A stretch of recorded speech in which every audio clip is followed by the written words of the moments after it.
시청자 여러분 안녕하십니까? 채널 K 뉴스입니다. 도널드 트럼프 행정부가 법원에서 제동이 걸린 반이민 행정명령의 후속으로 불법 체류자 단속과 추방을 대폭 강화한 이민 관련 행정각서를 발표했습니다. 이번 행정각서는 단속 대상자를 불법 체류자로 한정하지 않고 사실상 모든 이민자가 이번 행정 집행의 대상이 될 수도 있도록 해 이민자 사회를 공포에 몰아넣고 있습니다. 보도에 지한샘 기자입니다. 존 켈리 국토안보부 장관 명의로 발표된 이민 행정 집행력과 국경 단속을 강화하는 내용을 담은 두 건의 행정각서가 또다시 이민자 사회를 긴장시키고 있습니다. 행정각서는 불체자 가운데 최우선 추방 순위를 중범죄자로 명시하고 있지만 무면허 운전 등 경범죄를 저질렀거나 단순히 불법으로 국경을 넘은 사실이 확인되는 경우에도 모두 추방 조치에 취해질 수 있도록 범위를 확대했습니다. 또한 단속 대상자를 추방할 수 있는 외국인이라고 광범위하게 적시해 사실상 모든 이민자가 행정집행의 대상이 될 수 있음을 시사하고 있습니다. 국경을 넘다 체포된 경우 청문 절차를 거치던 제도도 폐지해 즉각 추방이 가능하도록 하고 자녀를 미국에 데려오기 위해 불법 행위를 저지르는 부모들도 기소하도록 했습니다. 다만 추방유예 청소년은 단속 대상에서 제외했습니다.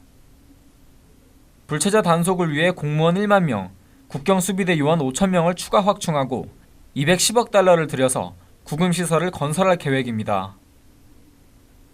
이 같은 내용에 시민단체 등은 반발하고 나섰습니다. 미국 시민자유연맹은 이번 행정각서는 트럼프 정부가 공격적인 대규모 추방 정책을 위해 적법한 절차와 인간 존엄성, 우리 사회의 복지는 물론 취약한 아이들에 대한 보호마저 짓밟을 것이라는 점을 분명히 했다고 비난했습니다. 연맹은 행정각서 저지를 위해 법적 조치도 취할 것이라고 밝혔습니다. 채널 K 뉴스 지한샘입니다. 도널드 트럼프 대통령의 반이민 행정명령에 대한 비난이 쇄도하고 있지만 미국의 평범한 유권자들은 트럼프 대통령의 이민 규제를 지지하는 것으로 나타났습니다. 특히 80%가 이른바 불법 체류자 보호 도시들에 대한 연방 자금 지원을 차단한 트럼프 대통령의 행정명령을 지지했습니다. 보도에 김지수 기자입니다. 미국 내에서 불법 체류 이민자들을 옹호하는 이른바 보호도시 상위 10곳이 연방정부로부터 받고 있는 지원금은 22억 7천만 달러.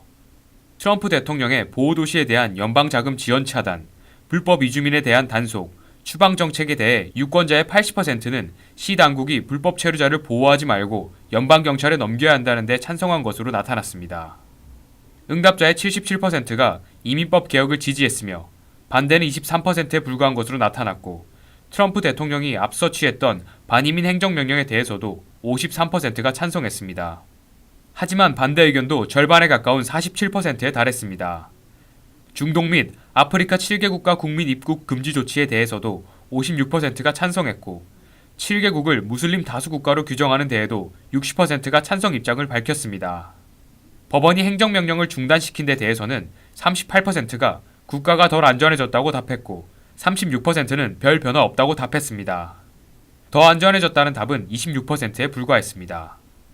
다만 멕시코와의 국경에 장벽을 건설하는 행정명령에 대해서는 53%가 반대하고 47%가 찬성해 반대 의견이 더 많았습니다. 국경 지역에 경찰 배치를 늘려 정찰을 강화하는 데 대해서는 75%가 찬성했으며 반대 의견은 25%에 머물렀습니다. 채널 K 뉴스 김지수입니다. 뉴욕 한인들을 위한 최대 규모의 보금자리인 새 KCS 커뮤니티 센터가 다음 주부터 부분적으로 운영됩니다. 새롭게 문을 여는 KCS는 주민들에게 새로운 복지 프로그램도 제공할 계획입니다. 21일 뉴욕 한인 봉사센터는 다음 주 중 KCS 커뮤니티 센터 메인 오피스를 시작으로 이전 작업을 본격 시작할 예정이라고 밝혔습니다. 새 KCS 커뮤니티 센터에 함께하게 될 플러싱 경로회관은 내부 공사와 시정부 퍼밋 등의 문제로 완전 이전까지는 1년 정도 시간이 걸릴 것으로 예상됩니다. 이용자들의 편의를 위해서는 플러싱 경로회관 베이사이드 센터까지 뉴욕시로부터 제공받은 미니버스 2대를 운영합니다. 한인 최대의 보금자리가 될 커뮤니티 센터를 위해 현재까지 모금된 기금은 47만 5천 달러이지만 은행 대출금 300만 달러와 센터 내부의 공사 등 앞으로도 한인 사회에 지속적인 기금 모금이 요구되고 있는 상황입니다. KCS는 뉴욕시에 400만 달러 규모의 지원금을 요청한 상태이며 4월 29일 창작 뮤지컬 아버지의 초상 공연으로 기금 모금을 할 계획입니다. 린다이 KCS 사무총장은 기존에 제공해오던 서비스 외 복지 프로그램까지 새롭게 추진할 계획이라며 지역 주민 모두가 사용할 수 있는 공간이 될 수 있도록 노력하겠다고 말했습니다. 한편 KCS 코로나 경로회관과 맨하탄 소재 KCS 공공보건센터, KCS 브루클린 사무실 등 3곳은 현재 장소에서 계속 서비스를 제공하게 됩니다. 올해 조기 선거가 치러져도 재외국민 유권자들의 참정권이 보장받을 수 없게 됐습니다. 재외국민 선거가 치러지면 불리해질 것이라는 자유한국당의 입장 변화 때문입니다. 한국의 여야 4당 원내 수석 부대표가 자리를 함께한 20일 재외국민 선거 등과 관련된 공직선거법 개정을 놓고 의견을 나눴지만 결국 입장차를 좁히지 못했습니다. 이번 달 초 여야는 재외국민의 조기 대선 참여 방안에 긍정적 합의를 하면서 재외국민들의 캐스팅 보트 역할에 대한 기대가 나오기도 했습니다. 하지만 자유한국당이 종전의 입장을 바꾸면서 재외국민들의 참정권이 보장을 받을 수 없게 됐습니다. 더민주 우상호 원내대표는 18살 선거 연령 인하 반대에 이어 그동안 합의했던 선거법 개정 사항까지도 반대하는 자유한국당을 비판했습니다. 여야 협상에 나섰던 박원주 원내 수석 부대표도 그 반대 이유가 오직 자유당이 불리하기 때문이라는 것이라며 합의된 재외국민 참정권에 대해 오직 자유당에 불리하기 때문에 반대하는 것, 대선에서 불리하다고 생각하는 것 자체를 이해할 수 없다고 지적했습니다. 현행 공직선거법은 대통령 권리로 인한 선거 또는 재선거에 관한 재외선거의 경우 2018년 1월 이후 최초로 그 사유가 확정된 선거부터 시행하도록 규정하고 있습니다.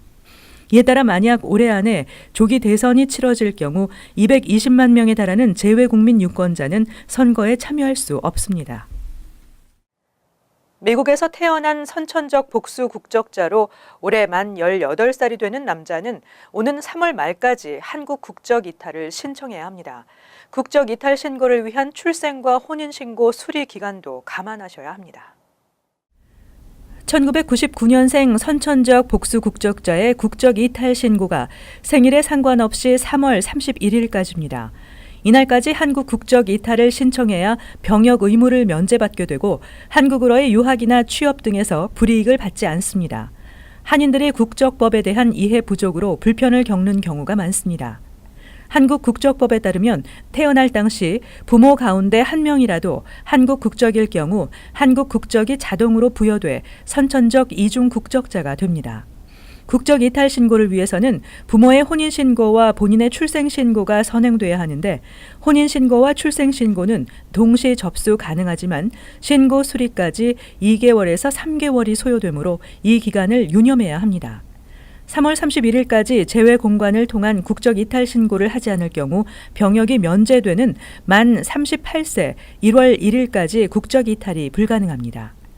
여성 선천적 복수 국적자는 만 22세가 되기 전까지 국적 이탈 신고 혹은 복수 국적 유지 신고를 할 수 있습니다. 한편 국적 상실 신고는 후천적으로 외국 시민권을 취득했을 때 해당합니다. 요식업계 소상인을 보호하는 법안이 뉴욕주 의회에서 추진되고 있습니다. 뉴욕시와 주정부의 인스펙션 횡포로부터 식당 업주와 종업원들을 보호하자는 취지입니다. 21일 론킴 뉴욕주 하원 의원은 플러싱 타운홀 기자회견에서 지난 15일 뉴욕시 식당 위생검사 규정 개혁 법안을 주의회에 상정했다고 밝혔습니다. 그동안 식당 위생조사관의 부당한 사례에 대해 이의를 제기하고 싶어도 신고 접수할 제도적 장치가 미흡하고 식당 업주와 종업원에 대한 보호장치가 없었습니다. 이번 개정 법안은 위생검사조사관의 직권남용 행위를 고발하는 식당 업주와 종업원에 대한 보호장치를 마련하는 것과 조사관에 대한 관리 감독 강화가 주요 내용입니다.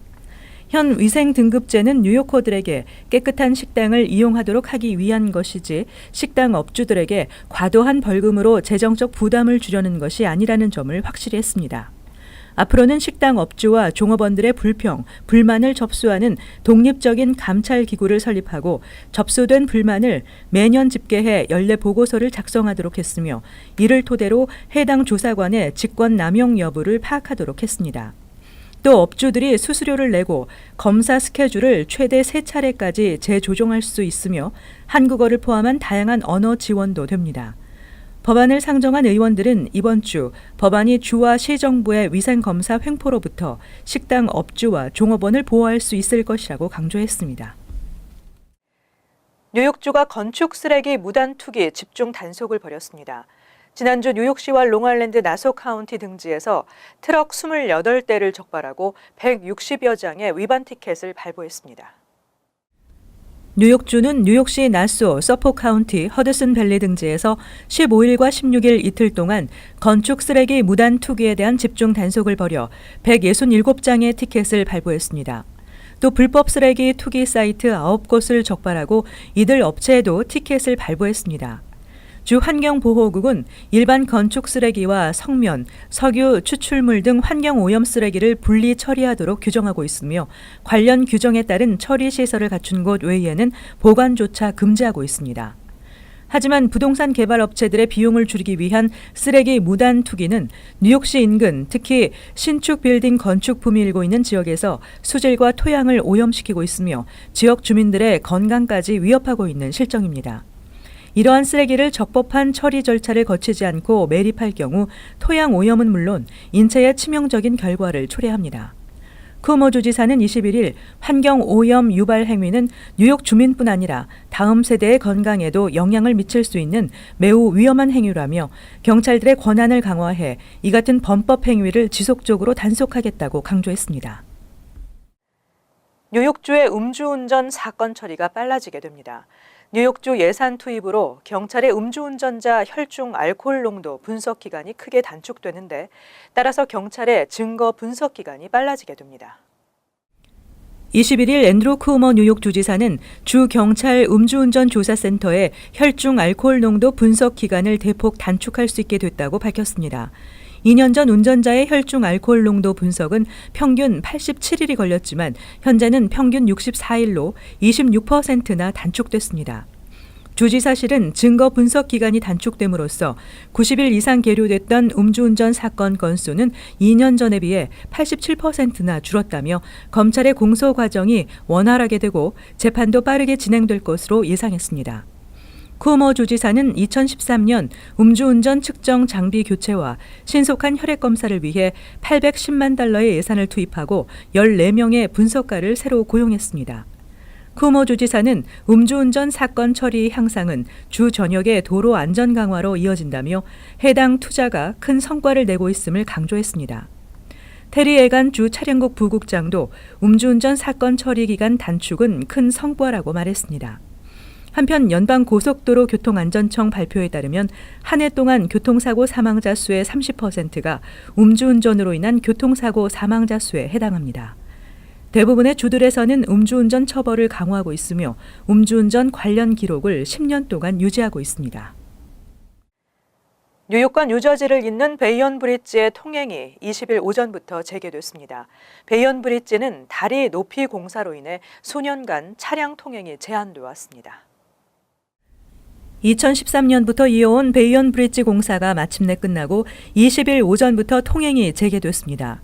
베이언 브릿지 공사는 브릿지 아래로 대형 선박이 통과할 수 있도록 하기 위해 151피트인 교량의 높이를 215피트로 높이는 대형 공사였습니다. 뉴욕 뉴저지 항만청은 그동안 차량을 제한하고 고달스 브릿지로 우회시켰지만 20일부터는 양방향 1개 차선씩을 열어 통행을 재개했습니다. 항만청은 2019년 중반까지 보행자와 자전거 도로 등의 공사도 마무리 지을 계획입니다. 뉴욕시는 전역에서 차량 통행료 징수 시스템의 전면 자동화를 추진하고 있습니다. 하지만 베이언 브릿지에는 기술적인 문제로 인해 요금을 지불하는 톨 부스가 설치되지 않았습니다.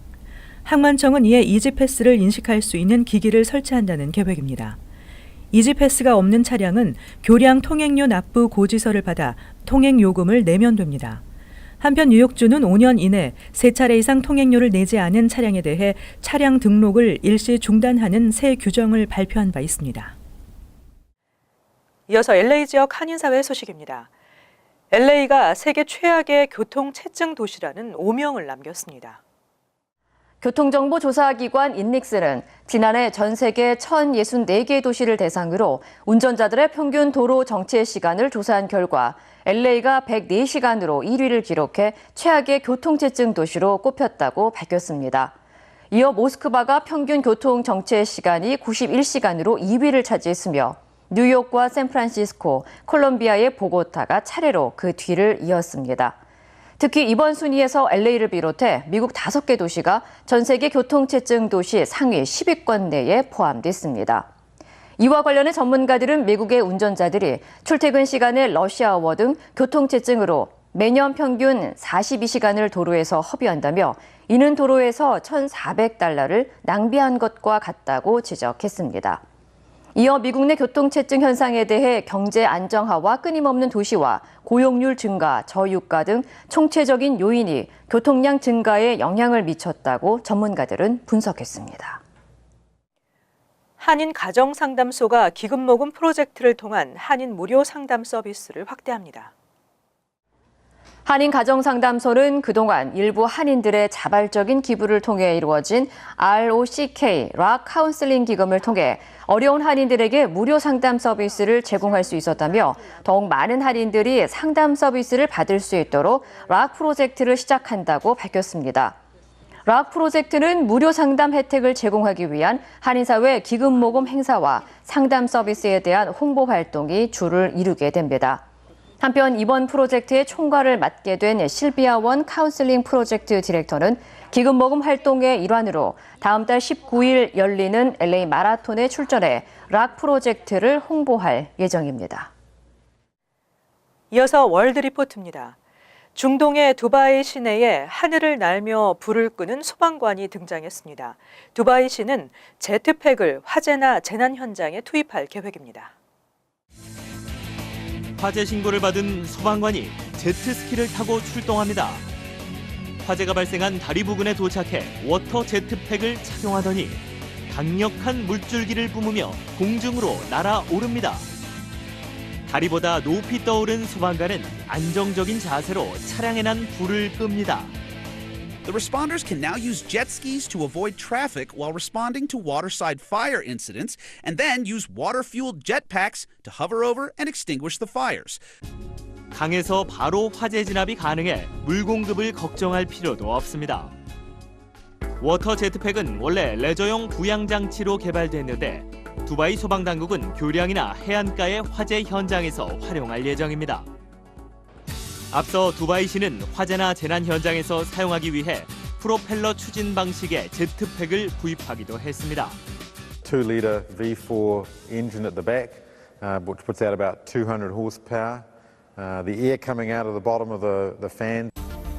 두바이에 고층 빌딩이 많은 만큼 고가 사다리 차로 닿기 어려운 화재 현장에서 제트팩을 사용한다는 계획입니다.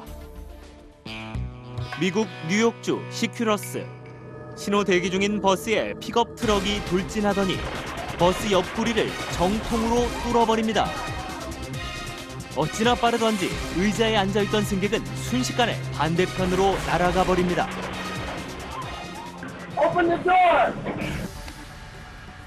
너무 큰 충격에 8명이 병원으로 실려갔지만 다행히 중상을 입은 사람은 없었습니다. 사고를 낸 트럭 운전사는 낯선 도로에서 너무 빨리 달리다 브레이크 대신 가속 페달을 밟은 것으로 드러났습니다. 영국 런던에 등장한 연두색의 2층 버스. 표를 입에 문 개들이 차례로 탑승해 한 자리씩 차지합니다. Well, welcome everybody to the first ever dog tour of London. 런던의 첫 선을 보인 반려견 관광버스는 유명한 반려견 산책 코스들을 돌아보고 중간중간 정차해 체험하는 코스를 밟습니다. 개만 태울 수도 있고 주인이 개를 데리고 함께 탈 수도 있습니다. This is definitely the most bizarre thing I've done with my dog, but it's good. It's nice to get a tour around London at the same time. 반려견 관광버스는 개는 물론 주인까지 만족시키며 런던 시내의 명물로 떠오르고 있습니다. 이어서 간추린 소식입니다. 전국에서 가장 교통체증이 심한 최악의 도로에 뉴욕시 크로스브롱스 익스프레스웨이가 꼽혔습니다. 크로스브롱스 익스프레스웨이의 출구 6A에서 출구 2 구간은 운전자가 연평균 86시간을 정체로 허비하고 있으며 특히 오후 러시아워 때는 시속 14마일로 나타났습니다. 크로스브롱스 익스프레스웨이 출구 70A에서 출구 7A 구간은 최악의 도로 순위 3위에 랭크됐습니다. 13일 오후 10대 청소년 7명이 센트럴파크 내 호수에서 셀카를 찍기 위해 얼음 위를 걸어가 포즈를 취하다 얼음이 깨지면서 전원이 모두 호수 속에 빠졌습니다. 주위에서 스케이트보드를 타던 20대 남성 2명이 이들의 비명소리를 듣고 소년들을 구출했으며 곧 뉴욕시 소방대원이 출동해 이들을 인근 병원으로 옮겼습니다. 소방국은 절대 호수에 들어가서는 안 된다고 당부했습니다. 뉴저지 잉글우드 학군에서는 지난해 3,000건이 넘는 학생 성적 입력 오류 문제가 발생했습니다. 학군 교육위원회는 22일에서 25일 트와이트 모로우 고등학교와 아카데미 앳 잉글우드에 재학 중인 12학년 학생 267명을 대상으로 성적을 바로잡는 상담을 진행할 계획입니다. 로버트 크라비츠 교육감은 학생들이 제때 졸업을 하지 못하는 피해를 당하지 않도록 최선의 노력을 다하고 있다고 강조했습니다. 뉴욕 총영사관에 따르면 전영희 동포 담당 영사와 이승수 세무관이 귀임하고 후임으로 김윤정 영사와 박정열 세무관이 각각 부임했습니다. 또 올해 대통령 선거를 앞두고 김동춘 재외선거관이 부임했습니다. 2017 대통령 선거는 재외선거가 실시되는 두 번째 대통령 선거이고 사전투표가 실시되는 첫 대통령 선거입니다. 하지만 19대 대선에서 재외선거가 실시될지는 불투명합니다. 다음은 환율과 증권 소식입니다.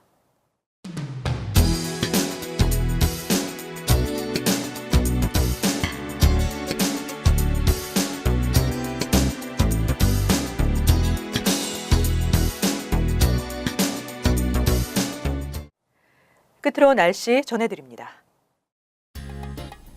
목요일은 오전 중 안개가 끼겠고 차차 맑아지겠습니다. 낮 최고 기온은 66도, 섭씨 3도, 밤 최저 기온은 52도, 섭씨 11도 예상됩니다. 금요일은 구름이 많아지면서 지역에 따라 한 차례 소나기가 예상됩니다. 토요일은 흐리고 천둥과 번개를 동반한 비가 내리겠습니다. 일요일은 맑고 화창하겠습니다.